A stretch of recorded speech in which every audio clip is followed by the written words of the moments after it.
अमरावती महानगरपालिकेच्या शिरपेचात मानाचा तुरा, कूलरूफ उपनियमांसाठी राज्य शासनाचा 10 लाखांच्या मिळाला पुरस्कार. एकीकडे विदर्भातील वाढत्या तापमानाची चर्चा असताना दुसरीकडे याच उष्णतेवर मात करण्यासाठी अमरावती महानगरपालिकेने राबवलेल्या कूलरूफ धोरणेनं संपूर्ण महाराष्ट्राचे लक्ष वेधून घेतले आहे. राज्य शासनाच्या मानाच्या राजीव गांधी प्रशासकीय गतिमानातील अभियान व स्पर्धा 2025-26 मध्ये अमरावतीने प्रथम क्रमांक पटकावत 10 लाख रुपयांचे पारितोषिक आपल्या नावे केले आहे. पुणे, मीरा भाईंदर, नवी मुंबई यांसारख्या मोठ्या महानगरपालिकांशी स्पर्धा करत अमरावतीने हा मान मिळवून विशेष उल्लेखनीय आहे.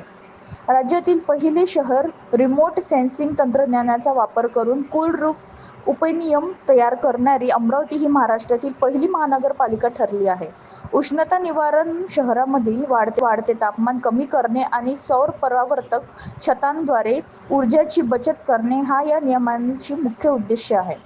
हे नियम नवीन इमारतींसाठी बंधनकारक करण्यात आले असून ते इमारत परवानगी प्रक्रियेशी जोडले गेले आहेत. तसेच जुन्या इमारतींना कूलरूफ तंत्रज्ञान वापरल्यास त्यांना कर सवलत देण्याची तरतूदही यात आहे.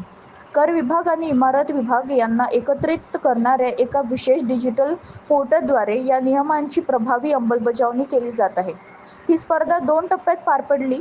पहिल्या टप्प्यात ऑनलाईन अर्ज सादर करण्यात आला, ज्यामध्ये कूलरूफ उपक्रमाची सविस्तर माहिती देण्यात आली.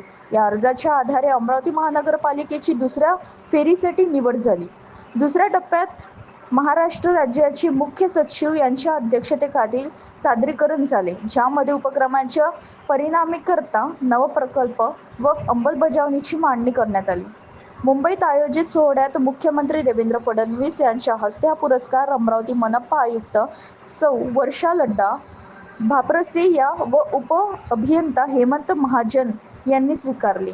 या अभिनव उपक्रमाची मूळ संकल्पना अमरावतीची माजी आयुक्त श्रीमती सौ. सौम्या शर्मा IAS यांची होती. या यशामुळे अमरावती शहराच्या पर्यावरणभूमिक विकासाला मोठी चालना मिळाली असून राज्यासमोर एक नवा आदर्श निर्माण झाला आहे. अमरावती महानगरपालिकेचा हा यशस्वी उपक्रम राज्यातील इतर शहरांसाठी एक प्रेरणादायी मॉडेल ठरत आहे.